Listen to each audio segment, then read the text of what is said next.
Thật lại thế thôi tu thế anh đi anh chung à gan bóng tắc rất là nỉ khá các anh soi đuôi này tin hay với là hiện kim lầu kan oma chu soi tam mai lo bin kan ko khana chun kum masa te lu sun chung te kan neya kan to pui tak zeta với là hiện ông về xe lim na hi lim chom pui về xe cái này muốn là hiện kan riêng lâu tel về xe thì kha kan du em mà chu ti ruan chuan có về là nia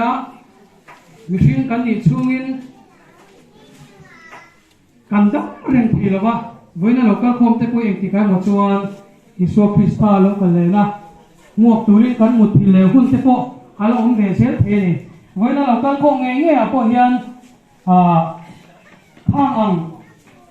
nakina kan hun man le tura tong ve ta lo te po kan om the ni chu wang chu kan hun kan man thatan lai ni ti kha toy te kan sei do ni chu pale kan hun kan chananga New Year lom na in ti him na kan mong me ka se ni nia e si chuan ela ba hian no pong ho a in three po zo chi a hnoi la ba hian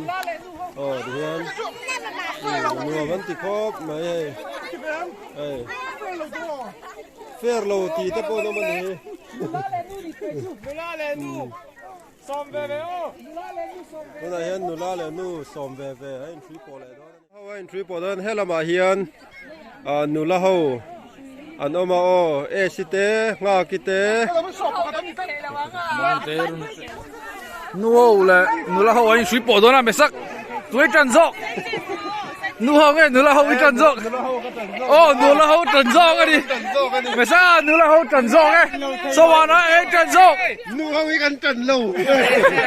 nu ho nge nu la ho i tran zok nu la ho tran lo thai lo ready hết mà nu ho tun tu ma hian thing tlang nu ho le thing tlang nu la ho in three po do da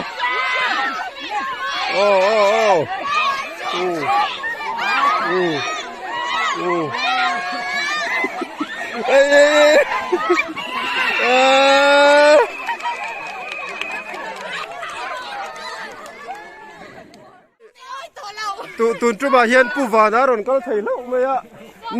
nu lo kha nge soi du dai ne em an lung oi lo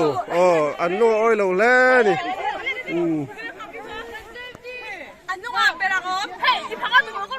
tu na hian balloon in thut po sia kan ti do na abela te ho an in ready to khop mai ready to hla mai tu an tan don in lo in ring em I'm ready ya paduan aham ri khun huna anon tan do na ni oron tane ho abela zuan to bro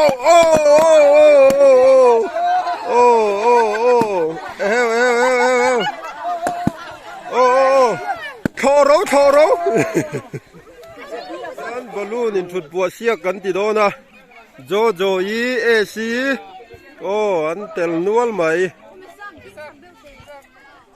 tu na ron tan do na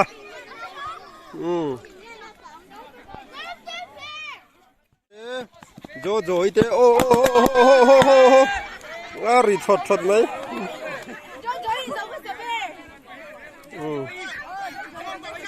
jo yi do ta sek race kan ti don Maria yi jo yi zo nu ni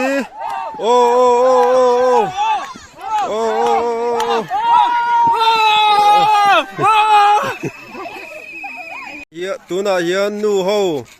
in tan sia kan ti do na bimwan pui te nu muni te anon chu phei top mai an pui mia vele pui mia le mai nu ho le nu la in three po nu la no wa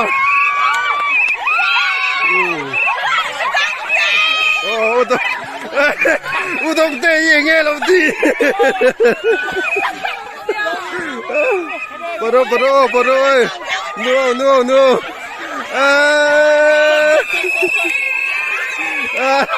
nó lâu ăn chặt lâu thế rồi mà sẽ tụi khách cho fair lâu rất